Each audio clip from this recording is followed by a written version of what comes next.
Is there any scientific evidence that sound healing works?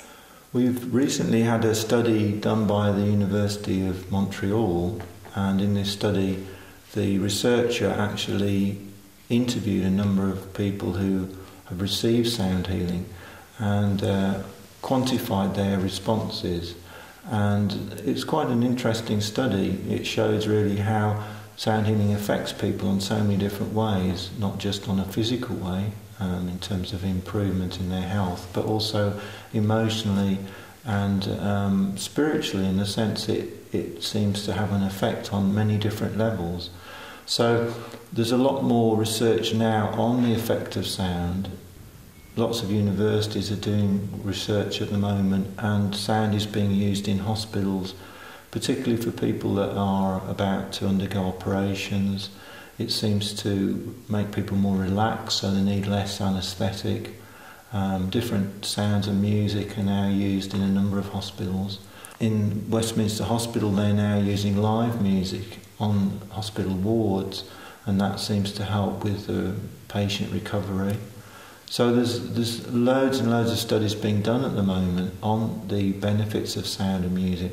But we all know how music affects us, and how, if we're feeling a little bit depressed, how music can uplift us, or if we're feeling stressed or over anxious, how music can calm us down.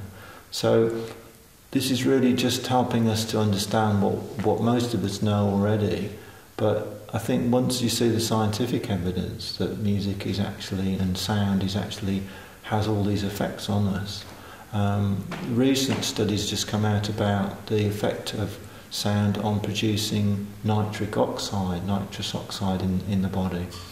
And this seems to have an effect, a healing effect on many systems in the body.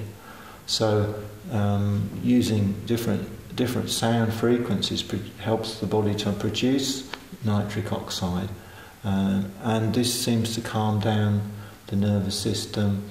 It seems to help with boosting the immune system and cell repair.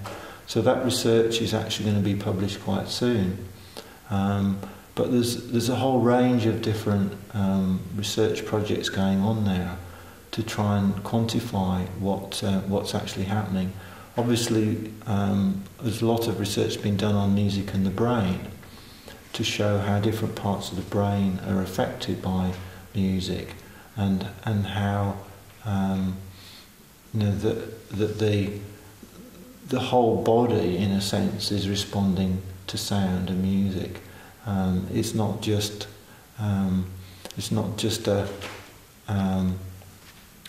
a chemical reaction in the body. There are all sorts of changes that take place. I think probably, the thing that probably most people know about already are things like ultrasound. So we all know how ultrasound is used at the moment in hospitals to break up kidney stones and gallstones. So what they do is they actually project the ultrasound, like a pulsed ultrasound, into the body at a specific frequency, and this breaks up the kidney stone, and then it's passed harmlessly through the body and into the urine.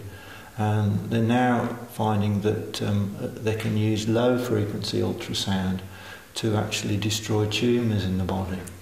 So we're finding out all these things really about how sound and healing can be used. But in a sense, a lot of this was known by people thousands of years ago.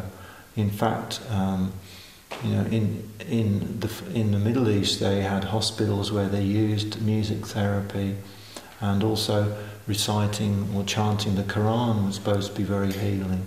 So really what we're doing is we're really following on from all this ancient knowledge and bringing it into the modern era.